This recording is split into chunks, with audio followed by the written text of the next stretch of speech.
لیکن میں آپ کو ایک واقعہ سناتا ہوں. ایک سلف تھے, ان کا نام میرے ذہن سے نکل گیا ہے, واقعہ بالکل سچا ہے. ان کے گھر نا باہر رش لگا ہوا, تو ساتھ والے نے پوچھا کہ یہ اتنے لوگ آئے ہوئے ہیں, افسوس بھی کر رہے ہیں, چہرے اترے ہوئے ہیں, پتہ نہیں کیا وجہ ہے. تو انہوں نے پوچھا کہ کوئی فوتگی ہو گئی ہے؟ تو انہوں نے کہا جی. انہوں نے کہا اللہ معاف کرے, کون فوت ہو گیا؟ انہوں نے کہا کہ بس آپ ایسے ہی سمجھیں جیسے میرے گھر والے فوت ہو گئے. تو وہ انا للہ و انا الیہ راجعون انہوں نے پڑھا. انہوں نے کہا کہ بڑا دکھ ہوا سن کے. انہوں نے کہا کہ نہیں, اصل میں بات یہ ہے کہ ایک اور بندے نے انہیں کہا کہ بات اصل میں یہ ہے کہ وہ حدیث ہے نا صحیح بخاری کی, کہ جس کی عصر کی نماز جان بوجھ کے نکل گئی, تو it is as if he has lost his family. تو یہ ان کے دوست حضرات آئے ہوئے افسوس کرنے کے لیے ان کے ساتھ کہ آپ کی عصر کی نماز نکل کیسے گئی. اب یہ ہمارے لیے عجیب واقعہ ہے, ایسا کہاں ہوتا ہے؟ ہم تو کسی کو افسوس کرنے نہیں جاتے, لیکن وہ کمیونٹی ایسی تھی, وہ سوسائٹی ہی ایسی تھی کہ وہاں عابدون تھے سارے کے سارے. وہ باقاعدہ ایک دوسرے پہ نظر رکھتے تھے, حال چال پوچھتے تھے کہ آج مسجد میں آپ کیوں نہیں آئے. ان کی کرائیٹیریا ہی وہ تھا ایک دوسرے سے محبت کا, حال چال پوچھنے کا. کمیونٹی تھی نا ایک. تو یہ اس لیول پہ ہمارے اسلاف تھے کہ وہ افسوس اس بات پہ کر رہے ہیں کہ اٹ از ایز اف کہ میری فیملی جو ہے اس کی ڈیتھ ہو چکی ہے, کیونکہ نبی صلی اللہ علیہ وسلم نے کہا it is as if he lost his whole family. اور ایک حدیث میں آتا ہے جس نے جان بوجھ کے عصر کی نماز ترک کی تو اس کے سارے اعمال برباد ہیں, یعنی اللہ کو پھر اس کے اعمال کی ضرورت نہیں ہے. یہ اس لیے ہے تاکہ ہم نماز میں پکے ہو جائیں, یہ ڈسکریج کرنے کے لیے نہیں ہے آپ کو. دیکھیں کانسیکوینس جب پتہ ہو کسی چیز کا, انسان اس چیز میں کنسسٹنٹ ہو جاتا ہے, ہیومن نیچر ہے. تو اینی وے یہ وہ لوگ ہیں جو 5 وقت کی نماز کی حفاظت کرتے ہیں, اور حفاظت کرنے سے مراد بالکل اسی طرح ہے جس طرح آپ اپنی قیمتی ترین چیز کی حفاظت کرتے ہیں, تو نماز آپ کی قیمتی ترین چیز ہونی چاہیے. اور اس کی حفاظت سے مراد یہ ہے اس کو اول وقت پہ پڑھنا, کیونکہ پروفٹ صلی اللہ علیہ وسلم سے جب ایک صحابی نے پوچھا تھا کہ یا رسول اللہ وچ از دا بیسٹ ڈیڈ, سب سے بہترین عمل کون سا ہے؟ اب پروفٹ صلی اللہ علیہ وسلم یہ بھی کہہ سکتے تھے غریب کی مدد کرنا, یتیم کو کھانا کھلانا, کسی کے سر پہ ہاتھ رکھنا, کسی کو خوش کرنا. ہیومینٹی یہ بھی ہے, اس کا انکار تو نہیں ہے, لیکن یہ تو بہت بیسک ہے.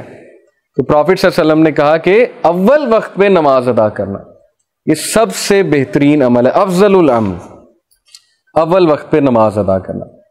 اور پھر پوچھا, پھر تو پروفٹ صلی اللہ علیہ وسلم نے کہا کہ جہاد ان دا وے آف اللہ, اللہ کی راہ میں جہاد کرنا, اسٹرگل کرنا, اسٹرائیو کرنا.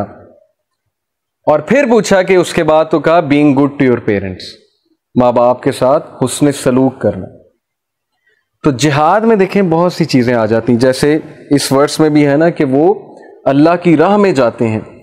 اب آج کے دور میں اتنی ٹیمپٹیشنز ہیں آپ لوگوں کے لیے, یوتھ ہیں آپ لوگ, سو مینی ڈسٹریکشنز, ٹیمپٹیشنز, ہر کوئی لگا ہوا ہے غلط کاموں میں, ہر جگہ یہ باتیں ہو رہی ہیں.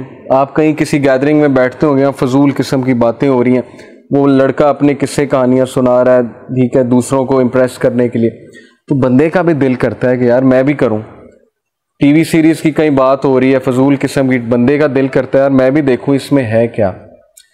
لیکن جو ریزسٹ کر گیا, اتنی ٹیمپٹیشنز کے باوجود کسی نہ کسی طرح ریزسٹ کر گیا, اور میں ایسے لوگوں کو جانتا ہوں ماشاءاللہ. ایک میرا اسٹوڈنٹ تھا, اب امریکہ میں ہوتا ہے, اس کی مدر نے ایک بار ہمیں آ کے کہا کہ یہ جب پڑھ رہا ہوتا ہے پتہ نہیں دروازہ کھول کے پڑھتا ہے, ہم اسے اتنا کہتے ہیں کہ اکیلے میں پڑھا کرو, ڈسٹریکشنز ہوتی ہیں, شور ہو رہا ہوتا ہے گھر میں. تو ہم نے جب اس سے بات کی تو اس نے کہا کہ اصل میں فتنے سے ڈرتا ہوں, آئی ایم اسٹرگلنگ, تو میں دروازہ کھولتا ہوں کہ مجھے میری نظر پڑے لوگوں کی مجھ پہ. اور وہ لیول کا اسٹوڈنٹ تھا.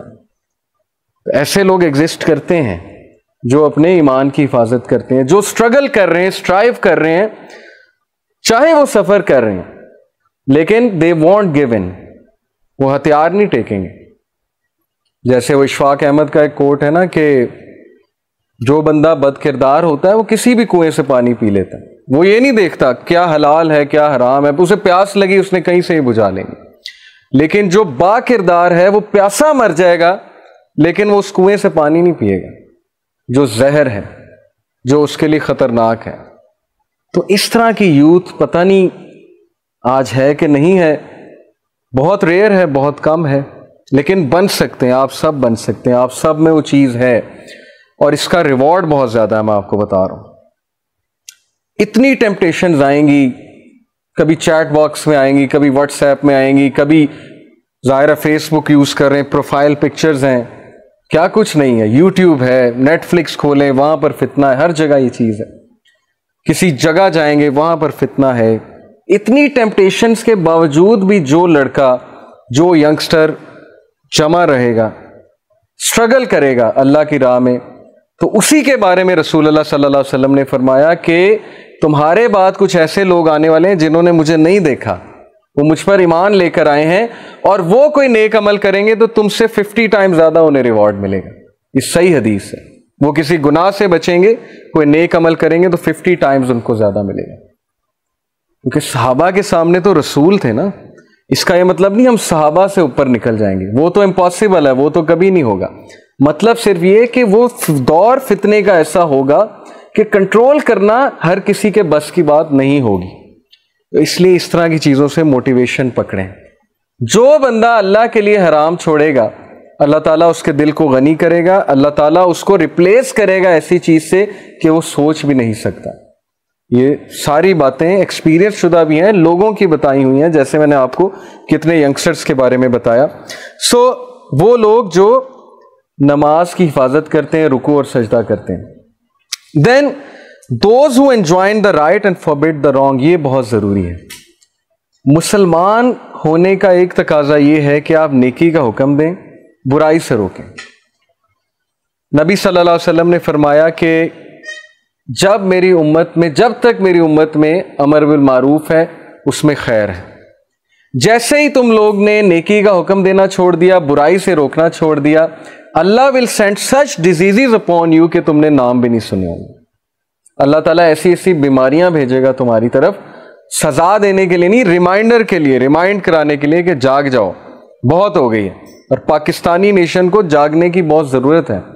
ہم سو رہے ہیں، بڑے عرصے سے ہم سو رہے ہیں، کرپشن پھیل چکی ہے، انجسٹس پھیل چکا ہے، ہر طرف نظام جو ہے بگڑ چکا ہے۔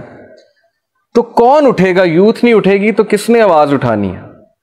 اصحاب کہف اگر یہ سوچنے بیٹھ جاتے کہ ہم تو ساتھ ہیں، وہ اگلے تو کروڑ ہیں، تو پھر چینج آتی کبھی؟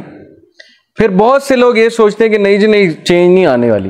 ابھی ریسنٹلی لاسٹ ویک کہیں ہم بیٹھے ہوئے تھے تو وہاں یہی باتیں ہو رہی تھی کہ پاکستان ٹھیک نہیں ہو سکتا، پاکستان کا کوئی کچھ نہیں کر سکتا، چاہے عمران خان آ جائے، چاہے کوئی بھی آ جائے، دنیا کا کوئی بھی پرائم منسٹر آ جائے، پاکستان ٹھیک نہیں ہو سکتا۔